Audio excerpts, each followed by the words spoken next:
Audio Jungle.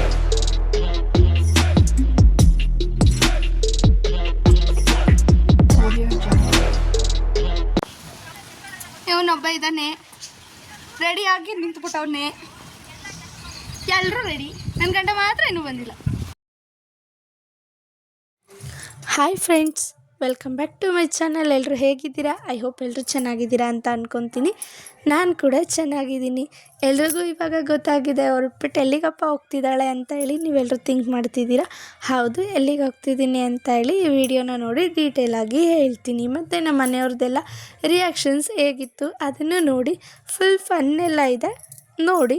ಮತ್ತು ನನ್ನ ಚಾನಲ್ಗೆ ಸಬ್ಸ್ಕ್ರೈಬ್ ಮಾಡಿಕೊಡಿ ಅಂತ ಕೇಳ್ಕೊತೀನಿ. ಮುಂಚೆ ನನ್ನ ಚಾನಲ್ಗೆ ಯಾವ ಥರ ಸಪೋರ್ಟ್ ಮಾಡ್ತಾಯಿದ್ರಿ ಅದೇ ಥರ ಸಪೋರ್ಟ್ ಮಾಡಿ ಅಂತ ಹೇಳಿ ಕೇಳ್ಕೊತ ವಿಡಿಯೋನ ಕಂಟಿನ್ಯೂ ಮಾಡೋಣ ಬನ್ನಿ. ಇವತ್ತು ನಾನು ಎಲ್ಲಿಗೆ ಹೋಗ್ತಾಯಿದ್ದೆ ಅಂತ ಅಂದರೆ ಆಂಟಿ ಮನೆಗೆ ಹೋಗ್ತಿದ್ದೆ.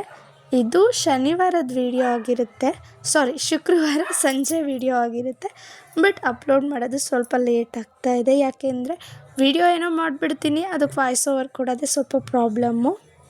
ಹಾಗಾಗಿ ಸ್ವಲ್ಪ ಲೇಟಾಗಿ ಬರ್ತಾಯಿದೆ ವೀಡಿಯೋಸ್, ಅರ್ಥ ಮಾಡ್ಕೊತೀರ ಅಂತ ಅಂದ್ಕೊತೀನಿ. ರೆಗ್ಯುಲರಾಗಿ ವೀಡಿಯೋನ ಅಪ್ಲೋಡ್ ಮಾಡೋಕ್ಕಾಗ್ತಿಲ್ಲ.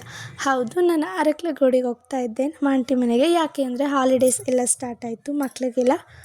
ಶನಿವಾರದಿಂದ ಸ್ಕೂಲ್ ರಜೆ ಇರುತ್ತೆ, ನಿಮಗೂ ಎಲ್ರಿಗೂ ಗೊತ್ತಿರುತ್ತೆ ಅಲ್ವಾ. ಹೌದು, ಮಕ್ಕಳನ್ನ ಕರ್ಕೊಂಬರೋಣ ರಜಕ್ಕೆ ಅಂತ ಹೇಳ್ಬಿಟ್ಟು ಹೋಗ್ತಾಯಿದ್ದೆ. ನನಗೂ ಮನೇಲಿ ಒಬ್ಬಳೇ ಇರ್ತೀನಲ್ಲ, ಬೋರ್ ಆಗ್ತಾ ಇರುತ್ತೆ. ನಾನು ಡ್ಯೂಟಿಗೆ ಹೋಗ್ತೀನಿ, ಪಾಪು ಇರ್ತಾನಲ್ಲ, ಅವರು ಒಬ್ಬರೇ ಇರ್ತಾರೆ ಅಂತ ಹೇಳ್ಬಿಟ್ಟು ಅಮ್ಮ ಇರ್ತಾರಲ್ಲ, ಕರ್ಕೊಂಬರೋಣ, ಆಟಾಡ್ಕೊಂಡಿರ್ತಾರೆ ಒಂದು 8 ದಿನ. ಮತ್ತು ನಮ್ಮದು ಹಬ್ಬ ಇದೆ ಅಲ್ಲ, ಇದ್ಬಿಟ್ಟು ಹೋಗ್ತಾರೆ ಅಂತ ಹೇಳ್ಬಿಟ್ಟು ಕರ್ಕೊಂಬರೋಣ ಅಂತ ಹೋಗ್ತಾಯಿದ್ದೆ. ಗೊರೂರ ಹತ್ರ ನಿಲ್ಲಿಸ್ಬಿಟ್ಟು ಮಕ್ಕಳಿಗೆ ಸ್ವಲ್ಪ ಬೇಕ್ರಿ ಐಟಮ್ಸ್ ಎಲ್ಲ ತೊಗೊಂಡು ಮತ್ತೆ ಹೊರಟ್ವಿ. ನೋಡಿ, ಗೊರೂರು ಡ್ಯಾಮ್ ಎಷ್ಟು ಚೆನ್ನಾಗಿದೆ. ಬಟ್ ನೀರು ಬಿಟ್ಟಾಗ ಹೋಗಿದ್ವಿ, ಅದನ್ನು ಕ್ಯಾಪ್ಚರ್ ಮಾಡಿ ಹಾಕಬೇಕಿತ್ತು. ನಾನು ಕ್ಯಾಪ್ಚರ್ ಮಾಡಿಲ್ಲ. ಇನ್ನೊಂದು ಸಲ ಯಾವಾಗಾದರೂ ಅಪ್ಲೋಡ್ ಮಾಡ್ತೀನಿ ವೀಡಿಯೋನ. ಅದನ್ನು ಅಲ್ಲಿ ಹೋಗ್ತಾ ದಾರಿಲಿ ಗದ್ದೆನ ಇವಾಗ ತಾನೇ ನಾಟಿ ಮಾಡಿದ್ರಲ್ಲ, ನೋಡಿ ಎಷ್ಟು ಚೆನ್ನಾಗಿ ಗದ್ದೆಗಳೆಲ್ಲ ಬಂದಿದೆ ಅಂತ. ಸಖತ್ತು ಗ್ರೀನರಿ ಇತ್ತು. ಹಾಗೆ ನೋಡೋಕ್ಕೇ ತುಂಬ ಖುಷಿಯಾಗುತ್ತೆ ಹಳ್ಳಿ ಕಡೆ. ಯಾಕೆ ಅಂದರೆ ನಾವಿವಾಗ ಇರೋದು ಪ್ರೆಸೆಂಟ್ ಸಿಟಿಲಿ, ಹಳ್ಳಿಗಳ ಕಡೆ ಹೋದರೆ ಮನಸ್ಸೇ ಬರಲ್ಲ ಅಲ್ಲಿಂದ ರಿಟರ್ನ್ ಬರೋಕ್ಕೆ. ಅದರಲ್ಲೂ ನಮ್ಮ ಆಂಟಿ ಮನೆಗೆ ಹೋದರೆ ಅವ್ರು ತೋರಿಸೋ ಪ್ರೀತಿ ಕಾಳಜಿಗೆ, ನಿಷ್ಕಲ್ಮಶವಾದ ಪ್ರೀತಿಗೆ ಬೆಲೆನೇ ಕಟ್ಟೋಕ್ಕಾಗಲ್ಲ.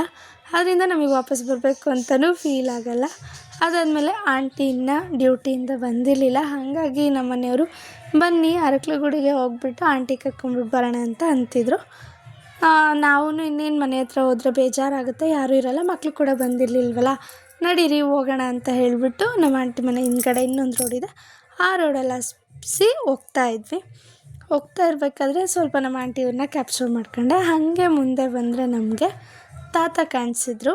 ಅಂದರೆ ನಮ್ಮ ಆಂಟಿಯವರ ಮಾವ ಅವರಂತೂ ನಮ್ಮನ್ನು ತುಂಬಾ ಪ್ರೀತಿ ಮಾಡ್ತಾರೆ. ಬಂದಾಗ ತುಂಬಾ ಕೇರಿಂದ ನೋಡ್ಕೊತಾರೆ. ನನ್ನ ಮಗನಿಗೆ ತಾತ ಅಂದರೆ ಫುಲ್ಲು ಫೇವ್ರೇಟ್. ಅವರೊಬ್ಬರು ಇದ್ದರೆ ಸಾಕು ನನ್ನ ಮಗನಿಗೆ. ನಾನು ಬೇಡ, ಅಷ್ಟು ನೀಟಾಗಿ ತಾತನ ಹತ್ರ ಹೋಗ್ತಾನೆ. ತಾತ ನಮ್ಮನ್ನು ನೋಡಿಬಿಟ್ಟು ಬರ್ತಾಯಿದ್ದಾರೆ, ಆಡು ಮೇಯಿಸ್ತಾಯಿದ್ರು. ತಾತ ಬರ್ತಾಯಿದ್ದಾರೆ. ನನ್ನ ಮಗಂತೂ ಫುಲ್ಲು ರಿಯಾಕ್ಷನ್ ತಾತನ ನೋಡಿ. ನಮ್ಮನ್ನು ವೆಲ್ಕಮ್ ಮಾಡೋಕ್ಕೆ ಆಂಟಿ ಇಲ್ದಿದ್ರೇನು, ಆಂಟಿ ಸಾಕಿರೋ ನಾಯಿ ಇದೆ ಗುಂಡ ನಮ್ಮನ್ನು ವೆಲ್ಕಮ್ ಮಾಡ್ದ. ಏನೇ ಅಂದ್ರೂ ಮನುಷ್ಯರಿಗೆ ಪ್ರೀತಿ ಕೊಡೋಕ್ಕಿಂತ ನಾಯಿಗಳಿಗೆ ಪ್ರೀತಿ ಕೊಟ್ಟರೆ ಬೆಲೆ ಜಾಸ್ತಿ ಅಂತಾರಲ್ಲ, ಅದೇ ಥರ ಅದು ನಮ್ಮನ್ನು ನೋಡಿ ಎಷ್ಟೋ ದಿನ ಆಗಿದ್ರೂ ಮೈ ಮೇಲೆಲ್ಲ ಎಗ್ರಿ ನಮ್ಮನ್ನು ಪ್ರೀತಿ ಮಾಡ್ತಾಯಿತ್ತು. ಅದಂತೂ ನನಗೆ ತುಂಬಾ ಇಷ್ಟ ಆಯಿತು. ಆ್ಯಕ್ಚುಲಿ ನಮ್ಮನ್ನು ವೆಲ್ಕಮ್ ಮಾಡಬೇಕಾಗಿರೋದು ನಮ್ಮ ಆಂಟಿ, ಬಟ್ ಏನು ಮಾಡೋದು, ನಮ್ಮ ಆಂಟಿನ ನಾನೇ ವೆಲ್ಕಮ್ ಮಾಡಿದೆ ಹೋಗ್ಬಿಟ್ಟು. ನೋಡಿ ನಮ್ಮ ಆಂಟಿ ರಿಯಾಕ್ಷನ್ಸ್ ಯಾವ ಥರ ಇತ್ತು ಅಂತ ಹೇಳ್ಬಿಟ್ಟು. ನಮ್ಮ ಮಕ್ಕಳಿಗೆ ನಾವು ಬರ್ತೀವಿ ಅಂತಲೇ ಗೊತ್ತಿರಲಿಲ್ಲ. ಆಂಟಿ ಭಾನುವಾರ ಬರ್ತಾರಂತೆ ಅಂತ ಹೇಳ್ಕೊಂಡು ಕರ್ಕೊಂಬಂದಿದ್ರಂತ. ಹಾಗಾಗಿ ಅವ್ರಿಗೆ ಗೊತ್ತಿರಲಿಲ್ಲ. ಫುಲ್ಲು ಖುಷಿಯಾಗಿ ಮಧ್ಯ ದಾರಿಲೇ ಇಳಿತಾಯಿದ್ರು ಬೈಕಿಂದ. ಆಮೇಲೆ ನಾವು ಕೇಳಿದ್ವಿ, ಯಾಕೆ ಬೈಕಿಂದ ಇಳಿತಿದ್ದೀರಾ ಇಬ್ಬರೂ ಅಂತ. ಆಮೇಲೆ ಅವರು ಸ್ಕೂಲಿಂದ ಶೂಸ್ ಕೊಟ್ಟಿದ್ದಾರೆ, ಆ ಶೂಸ್ನ ತೋರ್ಸೋಕ್ಕೆ ಅಂತ ಹೇಳ್ಬಿಟ್ಟು ಹೇಳಿದ್ರು. ಅವ್ರ ಮಾಮಂಗೆ ತೋರಿಸ್ತಾಯಿದ್ರು ಶೂಸ್ನ. ನಮ್ಮ ಮಕ್ಳಿಗಂತೂ ಅವ್ರ ಮಾಮ ಅಂದರೆ ತುಂಬ ಇಷ್ಟ, ಇವಾಗ ತುಂಬ ಅಟ್ಯಾಚ್ ಆಗಿಬಿಟ್ಟಿದ್ದಾರೆ. ಅದಾದಮೇಲೆ ಮನೆಗೆ ಬಂದ್ವಿ. ನಮ್ಮ ಆಂಟಿ ನೋಡಿ ನನ್ನ ಮಗನ ಜೊತೆ ಹೆಂಗೆ ಆಟ ಆಡ್ತಾಯಿದ್ದಾರೆ ಅಂತ ಹೇಳ್ಬಿಟ್ಟು. ಅವನು ಅಷ್ಟೇ ನಮ್ಮ ಆಂಟಿ ಜೊತೆ ತುಂಬ ಚೆನ್ನಾಗಿ ಆಟ ಆಡ್ತಾನೆ. ಅವರು ತುಂಬ ಮುದ್ದು ಮಾಡ್ತಾರೆ, ಅವನು ಅಷ್ಟೇ ಪ್ರೀತಿ ಕೊಡ್ತಾನೆ. ನಿಜ ಅಲ್ವಾ? ನಾವು ಮಕ್ಕಳಿಗೆ ಆಗಿರ್ಬೋದು, ಬೇರೆ ಯಾರಿಗೂ ಆಗಿರ್ಬೋದು, ನಾವೆಷ್ಟು ಪ್ರೀತಿ ಕೊಡ್ತೀವೋ ಅಷ್ಟೇ ಪ್ರೀತಿ ಅವ್ರು ಕೊಡ್ತಾರೆ ನಮಗೆ. ಅದಾದಮೇಲೆ ನಮ್ಮ ಹರ್ಷ ಬಂದ ಸ್ಕೂಲಿಂದ ಅವಾಗ ತಾನೇ ಬಂದಿದ್ದ ಅವನು ಬಂದು ಬಾರೋ ಈ ಕಡೆ ಅಂದರೆ ಹುಡುಗಿಗೆ ನಾಚ್ಕೊಳ್ಳೋ ಥರ ನಾಚ್ಕೊತಿದ್ದ. ಇನ್ನೇನು ಆ್ಯಸ್ ಯೂಶ್ವಲ್ ನನ್ನ ಮಗಂದು ನಮ್ಮ ಆಂಟಿದು ಇದ್ದಿದ್ದೆ ರೋಡ್ ಸರ್ವೆ ಮಾಡ್ತಾ ಇದ್ದರು ಇಬ್ಬರೂ. ಅದನ್ನು ಸ್ವಲ್ಪ ಕ್ಯಾಪ್ಚರ್ ಮಾಡ್ಕೊಂಡೆ. ಆಮೇಲೆ ಇನ್ನೊಬ್ಬ ಪರ್ಸನ್ಗೆ ವೆಯ್ಟ್ ಮಾಡ್ತಾಯಿದ್ದು ಜೀವನ್ಗೆ. ಅವನು ಬನ್ನಿ ಅಂತ ಹೇಳಿದ, ನಾವು ಬರಲ್ಲ ಅಂತ ಹೇಳಿದ್ವಿ. ಅವ್ನ ರಿಯಾಕ್ಷನ್ಸ್ಗೋಸ್ಕರ ವೆಯ್ಟ್ ಮಾಡ್ತಿದ್ದು, ಬಟ್ ಅದನ್ನು ಕ್ಯಾಪ್ಚರ್ ಮಾಡ್ಕೊಳ್ಳೋಕ್ಕೆ ಆಗಲಿಲ್ಲ. ಅವನು ಬಂದು ನೋಡ್ತಿದ್ದ. ಅದಾದಮೇಲೆ ಫೋನಲ್ಲಿ ಮಾತಾಡ್ತೀನಿ ಹಂಗೆ ಅಂತ ಅಂತಿದ್ದ. ಅದನ್ನೆಲ್ಲ ಅವ್ನ ಕಾಲು ಎಳ್ಕೊಂಡು ಅವನ ಜೊತೆ ಕೀಟ್ಲೆ ಮಾಡಿಕೊಂಡು ನಗಾಡ್ಕೊಂಡು ಅದನ್ನೆಲ್ಲ ಕ್ಯಾಪ್ಚರ್ ಮಾಡ್ಕೊಂಡು ಅವ್ನು ಫೋನಲ್ಲೇ ಮಾತಾಡೋಕ್ಕೆ ಬಿಡ್ತಿರ್ಲಿಲ್ಲ. ಹಂಗೆ ಮಾಡಿ ಅದಾದಮೇಲೆ ಕಾಫಿ ಟೈಮ್ ಬಂದೇ ಬಿಡ್ತು. 7 ಗಂಟೆಗೆ ಆಂಟಿ ಹಾಲು ಕರ್ಕೊಂಬಿಟ್ಟು ಬಂದರು. ಹಸು ಇದೆ, ಹಾಲು ಕರ್ಕೊಂಡು ಬಂದರು. ಕಾಫಿ ಇಟ್ಬಿಟ್ಟು ಆಂಟಿ ಚಿಕನ್ ತರಿಸಿದ್ರು. ಚಿಕನ್ ಗ್ರೇವಿ ಮಾಡ್ತಿದ್ರು ಆಂಟಿ. ನಾನು ವೀಡಿಯೋ ಕ್ಯಾಪ್ಚರ್ ಮಾಡ್ಕೊತಾ ಇದ್ದೆ. ನಮ್ಮ ಆಂಟಿನ ನನ್ನ ಅಕ್ಕ ಅಂತ ಕರೆಯೋದು. ಆಮೇಲೆ ಎಲ್ಲರೂ ಯಾರೂ ಇರಲಿಲ್ಲ. ನಾನು ನಮ್ಮ ಆಂಟಿ ಮಕ್ಕಳಿದ್ವಿ. ಎಲ್ಲರೂ ಸ್ವಲ್ಪ ಟೇಸ್ಟ್ ನೋಡಿದ್ವಿ. ಮಾಡಾಯ್ತಿದ್ದಂಗೆ ತುಂಬಾ ಖಾರ ಆಗಿತ್ತು. ಆಮೇಲೆ ಜೇನಿನ ಗೂಡು ನಾವೆಲ್ಲ ಬೇರೆ ಆದರೆ ಜೇನಿಲ್ಲ ಅಂತ ಹೇಳಿಬಿಟ್ಟು ಎಲ್ಲರೂ ಒಟ್ಟಿಗೆ ಕುತ್ಕೊಂಡು ಊಟ ಮಾಡಿದ್ವು.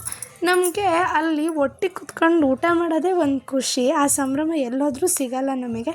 ಅದಾದ್ಮೇಲೆ ಬೆಳಗ್ಗೆ ಎದ್ದು ಊರಿಗೆ ಬರಬೇಕಲ್ವ, ಮಕ್ಕಳೆಲ್ಲ ರೆಡಿ ಆಗ್ತಾಯಿದ್ರು. ಗ್ಯಾಪಲ್ಲಿ ನನ್ನ ಮಗಳು ಹಾಡು ಕೇಳಿ.